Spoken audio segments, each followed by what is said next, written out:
यो part of game हो, भइरा हुन्छ। क्याचेसहरु छुट्छ, कहिले कहिले राम्रो क्याचेसहरु समातिन्छ। त्यसले गर्दा चाहिँ मलाई लाग्छ अब त बिर्सेर चाहिँ नेक्स्ट गेममा चाहिँ कहीं न कहीं जानुपर्छ र मलाई लाग्छ अब यो म्याचको बारेमा जति हामीले सोच्छौं त्यति ब्याकफुटमा जान्छौं। त्यसले गर्दा चाहिँ अपकमिङ गेममा चाहिँ हामीले जे होस् राम्रै गर्नु पर्यो र अभियसली मिस्टेक्सहरु हुन्छ र त्यो आज भए पनि त्यसले गर्दा चाहिँ हामीले चाहिँ म्याच गमाउन पुग्यो। हैन यस्तो जत्रै विकेट निकालिन्छ त्यो दिन राम्रो परे हुन्छ, जस दिन पक लाग्दैन, विकेट लाग्दैन, रन लाग्छ, त्यो दिन लाग्छ कि बोल ठाउँमा परेन कि।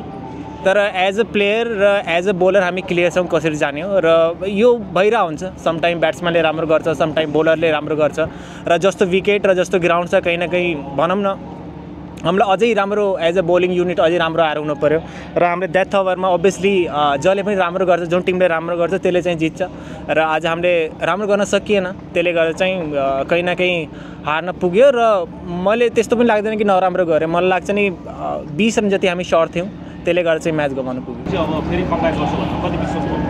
200% कमब्याक गर्छु मैले र त्यो म्याटर गर्दैन हाम्रो टिम पेपरमा कस्तो देखिरहेछ। जतिसम्म बोर्डमा राम्रो टार्गेटहरु पाउँदैन त्यतिसम्म कहीं न कहीं चाहिँ सोच्नुपर्छ र प्लानिङहरु गर्नुपर्छ र हामी चाहिँ मैले प्लानिङको लागि पनि दिन टन्नै छ। सो मलाई लाग्छ हामीले एकदमै राम्रो कमब्याक गर्नेछौँ।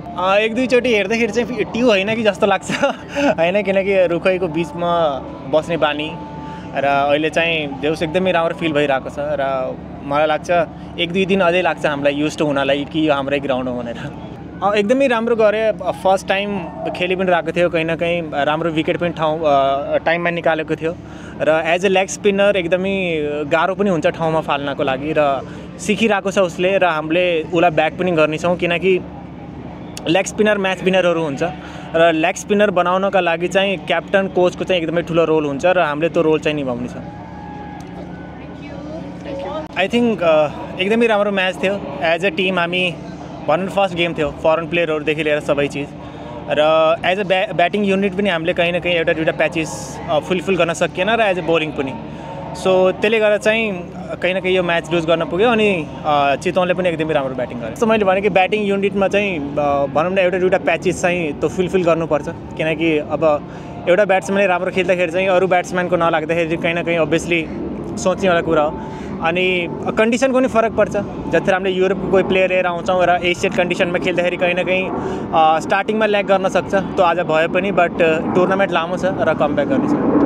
हामीले जति पनि प्लेयरहरु फरेनबाट बोलाएको या फेरि जति पनि नेपाली छ तिनीहरुलाई पहिला नै हामीले भनिसकेको थियो जति हामीले टिम बनाइराखेको थियौं कि सबैको रोल के छ र सबैजना क्लियर पनि छ आफ्नो रोल देखि। अभियसली लेफ्टी छ हैन, लेफ्टी भएपछि चाहिँ लेफ्टी राइटी कम्बिनेसन बनाउनु